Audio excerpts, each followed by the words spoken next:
so much greed in the world, and it can be so easy to get caught up in the wealth inequality and feel like wonder what we can do differently. And, you know, there's a lot of things we can discuss about that. So thank you for joining this discussion. This is the ZoliArt Montana podcast. My name is Linda, here with Zoli Althea Brown. And Zoli, what I wonder, or one of the many things I wonder, is why aren't we able to force people to be generous? We're scared of them. You know, it's money is very sexy and it's equated with power. Always been like that. It's total the material world. And we're scared of these people. There's this great terror of the billionaires, the multimillionaires, because of what you see they have. They have this and you can't have it. I remember years ago, a channel that I love very much, she was adorable, said to me in trance, wealthy people are afraid everybody's going to take it from them. And poorer people are afraid they won't give it to them. Now, there's some archetypes. It's all fear. It's amazing to me. We all have this. We all have all of it. But it can get out of hand. It's like eating too much pizza. God, I would love to eat too much pizza. I can't eat it at all. A little pizza is great. Eating 5 giant pizzas, you're going to be in the ER.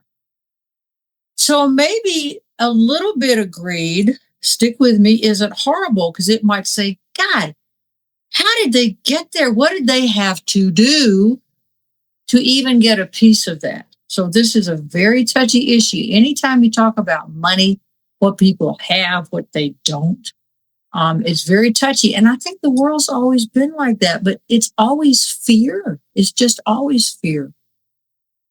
Yeah, it's that idea of coveting what you don't have and not noticing what you do have. Oh, yeah. I mean, I do that. I'm a people. I do that. I mean, clearly, who doesn't? You know, my husband, this is hysterical. I love to tell you all this stuff that we do with each other. We get along like, you know, we're just together with a pot and the lid. But we have these arguments or these upsets like anybody does. We're at the store the other day and I'm talking to him. All of a sudden, he's gone. His eyes are like this. I look over there and there's this absolutely gorgeous young woman. I said, that's what it is. That's just men. It's visual. It means nothing. I was jealous. I felt greedy. I'm 72. Hello, I've got stage makeup on. You know, come on. But I am me. He loves me for me. But I see a hot young guy. I'm going to look, but not that long because women are a little different. So there's the deadly sins. There's greed. Did I turn it into an argument? No. I laughed and I said, you want me to get her number? He's like, oh my God. He said, it just happens. I said, you're a guy. So what? Who cares? So we have to catch ourselves. We have to have humor in this too. And the more people in your life, and I don't mean a lot that you need a lot, but the people that you're in intimate relationships with, your first circle, if you can find some sort of sense of humor when the greed comes up or anything else comes up, it's just people being people, the easier it is to fluff it off and go there by the grace of God go up. Well, the 7 deadly sins are something to notice and be aware of, but they're not something to shame yourself or each other about.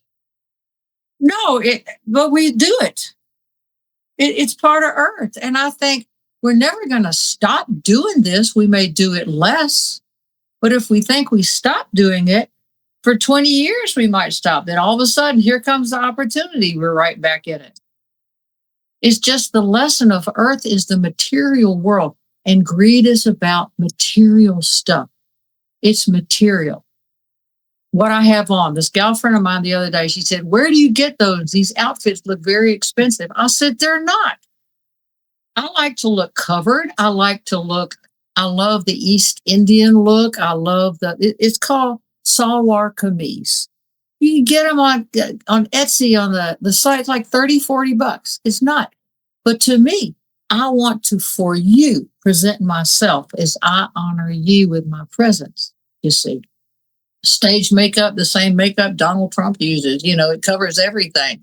You don't want to see me when I get up in the morning. It's none of your business.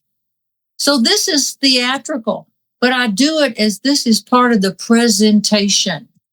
It's part of the presentation. And when you're in public and you're dealing with the deadly sins, it's how we present ourselves to that situation. How do we present? Can we step back and go, yeah, I see that, I do that, I whatever, jealousy, greed, avarice, whatever it is. It's just part of human nature.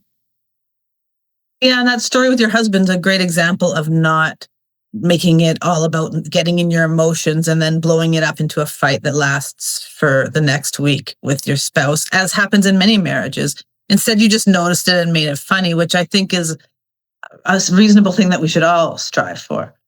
Well, I did that time. We'll see what happens next time. Maybe I'm in a bad mood. Maybe I woke up with a bad hair day and I'm like, oh, well, you can't do that because I can't. It's just human nature, but we have to work things out. Most of these things we do are psychological projections. We project onto the other person that they're going to take something from us. They're going to take something, or I can't give myself whatever I think they're going to take.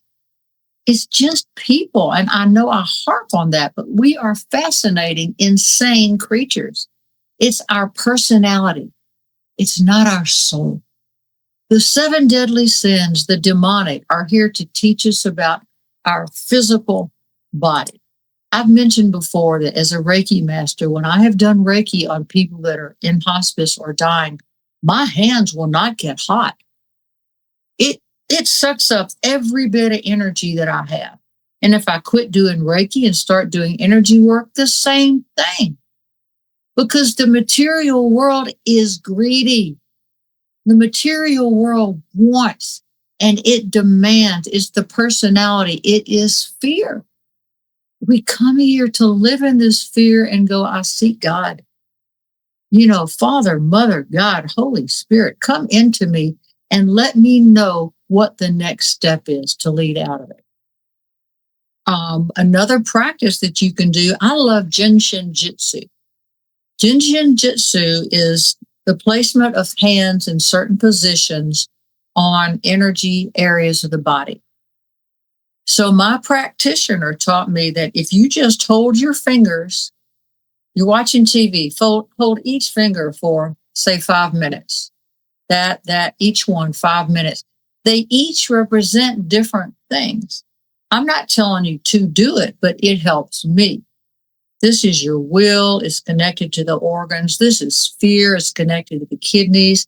This is your piss off finger. It's connected to the liver, relationship, and it goes on. And I find that if I am pissed off, which I get, if I just hold my finger in a few minutes, I've forgotten why I'm mad. Now, I'm fiery. I'm Scottish. I'm an Aries. I'm year of the horse. I'm fiery. That's who I am. My husband was rolling his eyes like, oh boy, here she goes. Let's dump a bucket of water on her. But it's passion, and passion is expressed in energy, and it will come through you. And the deadly sins, when they come through as passions, what are you going to do with it? Where are you going to put it? There's the spiritual practice. What do you have in your first circle that you can go to every single time?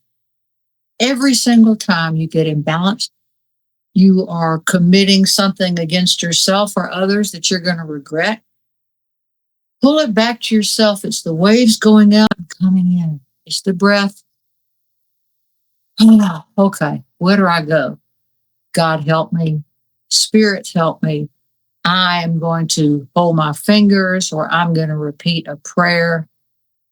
I like different prayers to say, different invocations, sitting quietly. You need a toolbox. Say a chest. It's a magical chest that you can open up and say, what's in there? Stuffed animal. I don't know. But that will work every time. It really, really does. Just give it a shot. That is such a potent reminder that it gets to be simple and that we get caught up in all the stuff of things. and just thinking that stuff is the answer when really just as you say, taking it back to within ourselves, to prayer, to meditation, to service is really the answer. That's very true, Linda, to take it back to ourselves, to back it up. Back it up, and you will find fear. Fear is the opposite of love. I know that. Why don't I do it? Because I'm a people, because I can be an idiot. I'm pretty good at managing things, but I don't always manage well. So what? You fix it. Tom and I got into a marital spat this morning. We looked at each other and said, so what? So what? We'll fix it. It's fine. Look at all the good things going on with us. You will have stuff happen. It will. How are you going to recover? How are you going to back out of it into a peaceful place? You don't have to feel good about it. And you may not feel good about it. It might still feel like crap. But you yourself can endure that difficulty. You have to develop a strong backbone.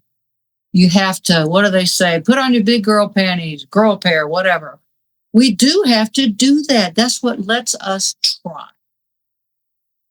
And boys and girls, Tom and I had this discussion yesterday. As an alpha male, his idea is first, don't do that. You immediately do something. But that's what men do. Men are really good at that. They do things.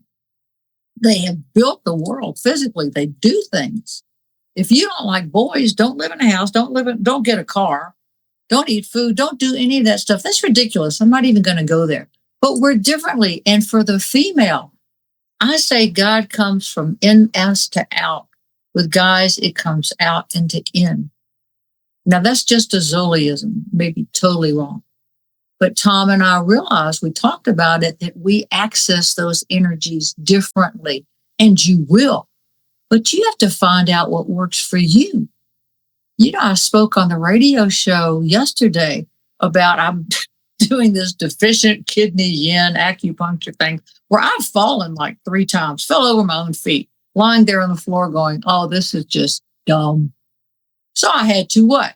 Physically quit wearing those platform little flip-flops so I can reach counters. Who cares if I can't reach the counter?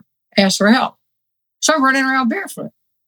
Call my acupuncture practitioner. She said, yeah, it sounds like deficient kidney yin come in. But as I'm laying there on the ground going, who watched this? My cat's going, oh, you look really dumb. Didn't hurt myself. I hurt my ego. I turned my foot. I said, wait a minute. I'm doing self-sabotage behavior by rushing. I get up and I rush. Had to change it, and I had to back it up. And here's what I realized for me, and I think this is a cool thing. When we're doing these behaviors and we go into self-pity, oh, and I did that. I gave myself about 10 seconds of, oh my God, look what I did. Did I hurt myself? I've got hip replacements. Did I break something? Did I do this and that? And oh my God, I feel so sorry for myself. And my soul or some conscious part of me said, you idiot, why are you going to the low-hanging fruit? Why are you indulging in the lowest form and letting that run your life? But that's what we do. We get involved in these deadly sins or the lesser ones, and we go into, I deserve to feel bad about myself. That said, I think self-pity is the lowest form of nurturing. So what? You do it for a few minutes, you get up and you move on. You know, I mean, we learned this in childhood. If we were feeling sorry for ourselves and we have a boo-boo finger, mom's like, oh, I'm so sorry. Except my mother, she's like, don't drip on the carpet. I had a great teacher. She's a double Scorpio, Aries. Oh, she was amazing. But that's the point. Why do we go to these negative places and choose? We choose to stay in it. It's neurological. It's reward. It's a transmitter feed of reward. If we hurt ourselves, if we are hurt, if we hurt somebody else, and we go into self-nurturing, like with the nose, if you're upset, you know, we'll do all this self, whatever. And we do that with our mind, we get something out of that. So, what do we get out of hurting people who have more, we think? What do we get out of that? Yesterday, we talked about this chapter in the Paranormal Normal book that we wrote a couple years ago, that Robin Hood was an asshole. Robin Hood, listen to that. Robin Hood was an asshole. Why? Because he was more focused on just taking, hurting, and then giving, and he gets the look at me, rather than trying to change the behavior of the wealthy that he took from to give to the poor. Now, that's just me. That would ruin the whole story, the archetype. It's a great story. Nottingham and all that. It's a great story. But why do we do that? Why do we think that by taking from other people and having it ourselves, that it helps anything? Well, I got mine. What are you going to do with it? Yeah, that's a good point. And it makes you wonder how we stay focused on the taking and not focused on improving Our things. brain. I think I talked over you there for a minute. Sorry. What were you saying? I was talking about how we get stuck in the taking and what we have, kind of a hoarding mentality of making sure whoever has the most is on top, when what we have isn't material at all. That's a very good point. And it's a habitual pattern. I think we learned this in childhood. Think about 10-year-olds on the playground. Oh my gosh, we're awful to each other. We're terrible. And now they got phones that can take pictures of everything. I won't get into that. But I think it starts very young, and we do have these neurological rewards for just being a jerk. We feel really good for a few minutes. When Tom and I have a marital spat and I win or he wins, for the next 10 seconds, you feel good. Then you feel awful because that doesn't support the relationship. It really doesn't. So we have to find within ourselves, what is our pattern? When did it develop? Back it up to childhood, to that reward pattern. Because it's the same. The brain is still acting like a 10-year-old on the playground. Yeah, it really is. We never seem to get past that self-pitying or wanting to put ourselves above others so we feel better. I think we don't get past it, but it will, in other words, it'll come up. But what do we do when it comes up? Hopefully that behavioral aspect of what we're going to do with that gets less and less and less and less, to where it's like, oh my God, hey, cut it out. Come on. As Mom used to say, you got mad, you get glad. Suck it up. But I'm 6. Well, figure it out. She wasn't that bad. I'm giving her a hard time because she's standing over there, by the way. My mom's on the other side, and she's here quite a bit. And she's laughing, And she says to me many times, now I am reaching out from that realm to try to help you and fix the things that I did that didn't help you, which is pretty cool. That is amazing. It shows that your mother's love continues forever. Love never dies. I told the story in one of the books when Tom and I first moved to Montana. My God, when was that? It's 2026. In 2013, we moved here, and I was in the garage unpacking boxes. I look over there, and there's Dad, who had just passed away a couple months before. I said, what are you doing here? You're supposed to be off talking to Pavarotti or doing opera. He said, love never dies. It never dies. Beautiful. Doesn't. It doesn't. Hate does. Hate dies. Because it's an aspect of fear. And when you're in the astral realm, if you are an entity, here's an interesting point. If you are an entity who died, you're just a jerk. You hate people, you're an addict, whatever. When you go over there and now you want to be a ghost and haunt houses and hurt people, there's karma for that. Why? Because you're still engaged. You're still engaged. So when you cross over to the other side, you want your energy field to be as clear as possible so that you can learn and grow and change in a good way. Does that mean hate can get you stuck? Sure. That's what it does. It gets us stuck in the past and that present moment that we had that gratification. And hate's not the opposite of love. It's just one of the little cousins of fear. But it has a beginning, a middle, and an end. It really, really does. Love is almost unmentionable, the power of that. We don't know what it is, but we feel it. And I think we use our emotions to try to figure out what we are feeling about things. It's not the same thing. Your emotions are your astral body. Where do you go after you die your body, after you're dead? You go to the astral realm.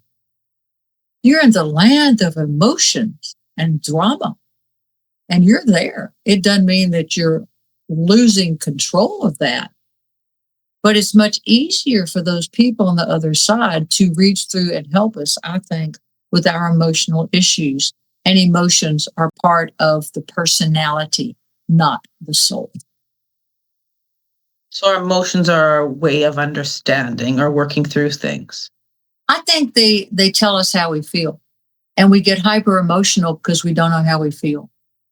There are people who think their feelings for whatever reason. And that's something, early on, I had to work through that myself. It can be very difficult. What do you feel about this, Zoli? When I was a teenager, well, I think this, this, and this. I didn't know how I felt. It took me many, many years. Tough one. Why aren't we taught about emotional intelligence? Who's going to teach you? Good point. Who's going to do it? I had a friend, I have a friend over in Helena, Carol Wilcox, who runs Dynamic Health Technologies. We had one of our hour-long talks this morning. She said when she was growing up, instead of math class about age 10th grade, they learned finance. They learned about the markets. They learned how to plan. You have a job. How can you afford a house? This and that. I didn't learn any of that.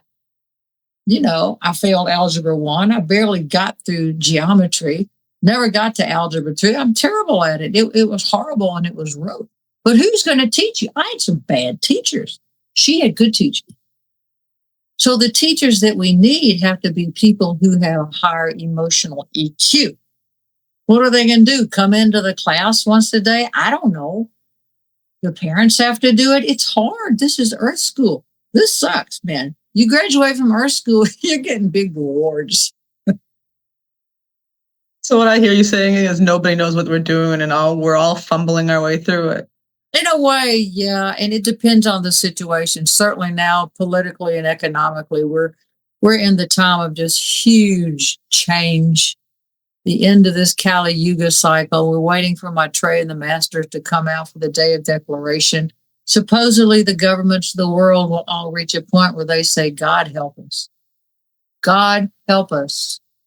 We don't know what to do because nothing's working.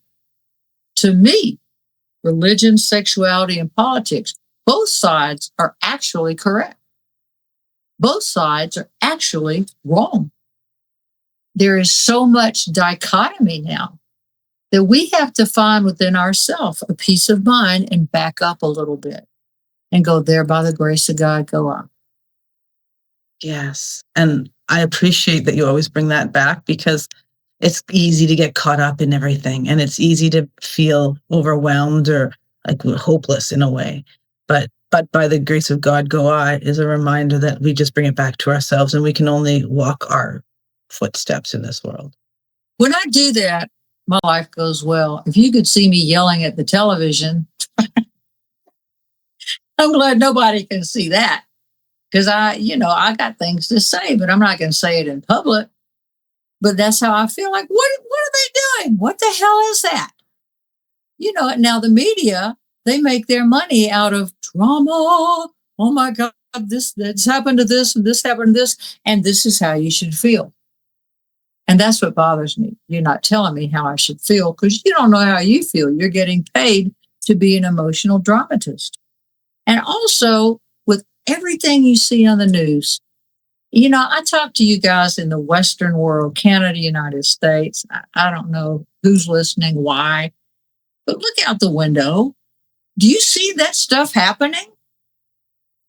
No, you don't. You really don't. I want reasonable discussion. It's going to be a while. We have to work through this. Now, the masters of wisdom actually say everything's really going well. How the hell do you think that? Because we are working things out by not working them out. You and I before discussed, you say, well, how do you get to the point where you learn how to do this or that? And I say, by not doing it. Because we get a belly full of it. We get sick of the pain and the disruption. And this community of the world will get sick of it too. It's going to be an interesting year. We're in the year of the fire horse, the red horse. It's powerful. It's going to change. You can feel the power behind it and the energy and the shifting, and it can all feel so strange, and you don't even know how to know which emotions are yours. Yes, and you have to find that out yourself by asking what you feel. What do I feel about this? Here's the emotion, but where does that land in my body? And what can I do to honor this, to honor myself, to honor the process? And is there anything I can do in my immediate environment to make things a little kinder and more pleasant? I'll remind you guys of my favorite prayer, one of them, the Ho'oponopono prayer. I love you. I'm sorry. Please forgive me. Thank you. That removes chaos. Why? It's an old kahuna prayer. It has power. Now, everything that's happening, there is so much power, opening, light coming from the higher realms into this world. Does that make us wiser? No, it brings all the junk up to the surface to be cleared. You ever seen a water treatment plant where all the little nuggets rise to the top? They scoop them off, whatever. That's what's happening. But instead, why are we collecting these awful nuggets and then blaming the other people, throwing them at them? Because we're scared. Anytime you feel that, it's fear, and maybe it's righteous fear. So don't get on yourself about that, because we have a hell of a year. You're going to have to find a way, you people, to get strong. Get strong within yourself. Find what you believe in. What do you really believe in? And who cares what anybody says about it? But what you don't need to do is to take your personal beliefs into the public arena, scream and yell about them, throw things at whatever you don't believe in. That's what's happening, and that's the problem. Your personal beliefs belong in your personal system at home. That's where they belong. Now, if you have personal beliefs that can be involved in the collective that can make a difference, there are ways of doing that. You will do it in collaboration with like-minded others. But that's just my take on it. Well, it's really reassuring, because to think of how we're just kind of rinsing out the garbage for a much more beautiful future. And it made me think about how people who get all caught up in that, they're kind of just spreading the garbage around instead of letting it rinse out. And if we get back into the calmness that you're talking about, back into ourselves, we'll be able to find a way through it. Easily. Yes, and those people, bless their souls, they are terrified. What are they afraid of? That they're not getting their way. They're angry that they're not getting their way. Most of the folks in the protests in this country, they're not protesting what they say they are. There are huge organizations that pay them to do that. There are also people who, why aren't you at work? It's a Tuesday at 2 p.m. Why aren't all 1,000 of you at work? They're not mad at that. You see all the flags and all the regalia, the physical appearances of all their personal upsets. It's not just about one thing anymore, and that's partially what's so confusing. On the other hand, I believe in protest. Oh my gosh, get out and protest, but do it in a way that you're not going to humiliate yourself, because everybody's got phones. if you're pulling down your pants and mooning people, everybody's got a phone. Your employer might see that. Oh, wait, you don't have a job. I don't know what to say. So that's where I get all charged up because I can't do anything about it. And I want people to have a good life. And yeah, it's actually really beautiful wanting people to have a good life. It's so simply put. And we get so flustered and pointing out everything that's wrong. What if we protested what was going right? How come there's not people gathering together to celebrate? That's a beautiful statement. And I think that does happen. But it doesn't get a lot of press because it doesn't sell anything. We're so addicted to this neurological pattern of reward for guilt, shame, and fear. Will we get out of it? Eventually. But we need good leaders, and we've got some. We've got some awful ones. Both sides, what can I say? All over the world. But they too are just people. And they too feel fear. They feel all the same things that we do too. God help them. I could not do what they do. I wouldn't last 10 minutes. It's not my job. So once again, back it up. What did you come here to do? Who are you? What is your field of endeavor? If you are working a job or several jobs and that is to get money, God bless you. You're doing something. It may be hard and it may not be what you think you came here to do, but it's not over yet. So how can people feel into what they're here to do and feel more satisfied with what they're currently doing? Oh, you already know. You know what you came here to do, that other people compliment you on it or talk about it.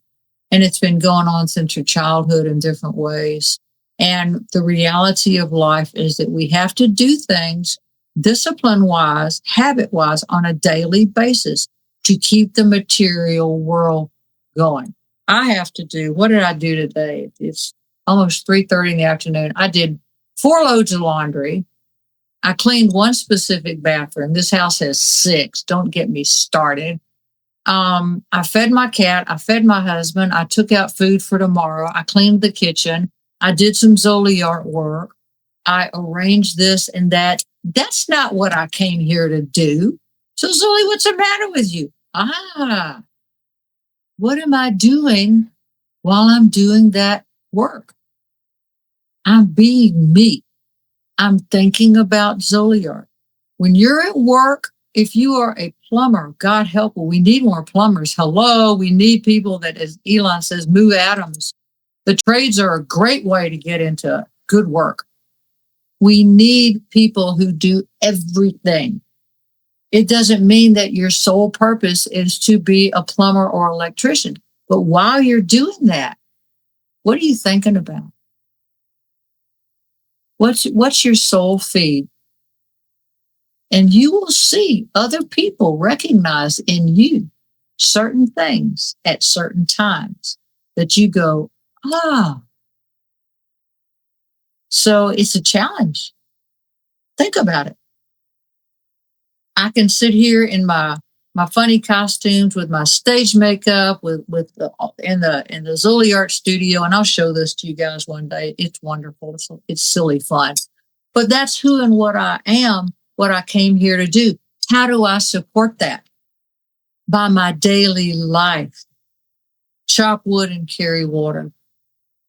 And after I'm enlightened, I will be chopping wood and carrying water. Because that's how you move forward. By doing what you don't want to do, you are doing what you do. And it's really inspirational because the way you say, what are you thinking about while you're doing the things you don't want to do? We're all going to have to do things we don't want to do. We all have to poop we all have to poop. We're people. It happens.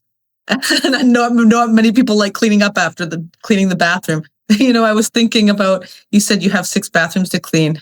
As a family of 5 with 2 bathrooms, I was jealous of your bathrooms momentarily. And then I thought, but you know what? That's cleaning that many more bathrooms. 2 is plenty for 4 people. This is the house that was a short sale that we bought. It was empty for 2 years, and it is remote Montana. It's just stupid, 5 miles up a logging road. And this is the house that was built by this wonderful family. He passed away. They left because they didn't want to have to drive the road every day to take kids to school back and forth. This road, you need a tractor to drive this road. But we got this as a short sale. I mean, it had gone into closure or whatever. So it's not that we paid a lot for it, but we got a lot for it. So now we have to take care of it. So be careful what you ask for. That's exactly right. You don't realize the responsibility or the work involved in having all the things that you're jealous of. That is so true. And it really is. I've met this guy the other day, this adorable couple. I walked out of the store and they had a Tesla. I said, "Is that a Tesla?" He said, "Yeah, we love it." I said, "That's Elon." "Well, we hate Elon." I said, "Why are you driving this car?" And then we both started laughing. He said, "Well, we're not really." I said, "I'm just messing with you. But it's an amazing vehicle." But we had a good moment and nobody got mad. Nobody got upset. But we get into these altercations because we think our ideas are so important that everybody has to have them. And that's just low EQ. We all do it at times. I mean, I do it. I think, "You idiot, what are you doing?" It's great when we catch ourselves. It's worse when we don't, and then we kind of stay in there and make a fool of ourselves for a while. Oh, I know that one. Boy, do I ever know that one. Part of my fear of doing these podcasts and doing the radio shows is, oh my God, Zoli, you are like Lucille Ball. What are you going to do? Are you actually putting your ass out there and doing this? I thought, yeah, I'll just be myself. I'm just me because everybody else is being me too. They're being them too, not me. But my hope, my aspiration is that if you are watching this, you will connect somehow and to see that you are a divine being. You really, really are. And you're supposed to be imperfect. You're supposed to be an absolute mess and figure it out, but we do that together. I like what Obama said. Voted for him the first time, not the second, but I like what he said. He said, "You're in that factory, you built that car, you didn't build that car, everybody did. It does take a village." Now, I'm a libertarian, but I believe that very, very strongly. But you also have to be independent in your work of who you are. That's your boundary. And you don't take your boundaries into other people's areas. That's very hard. And that's one of the lessons of Earth about the material world, that we need to find our footing in it, to find our plan. That is very difficult to find that balance between remembering how connected we are to everyone and everything, but also keeping our own authentic selves separate. That is such a loving statement. It really is hard. That was the lesson of the Piscean age, to develop those personal selves. Now we take them and everybody wants the same thing. Do people really want this screaming and yelling and fighting? No. But we're yelling at the other people. You see, we're yelling at everybody else.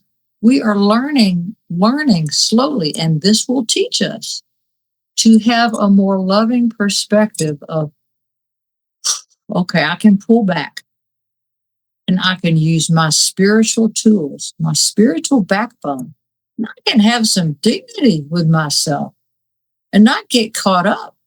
Just try and see what happens. That's a beautiful thing to do. And one way that helps me do that is by listening to your unification prayer that you so beautifully put together.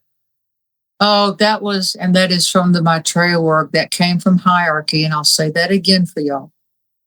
It was given from hierarchy. And when you say this, it does join people together. The sons of men are one, and I am one with them. I seek to love, not hate, to serve and not exact due service. I seek to heal and not hurt. Let pain bring due reward of light and love. Let the soul control the outer form and life and all events, and bring to light the love that underlies the happenings of the time. Let vision come and insight. Let the future stand revealed. Let inner union demonstrate and outer cleavages be gone. Let love prevail. Let almond. Thank you for reciting that. It's so beautiful. It's almost like a quick little meditation, and I find myself at peace every time I listen to it. So do I.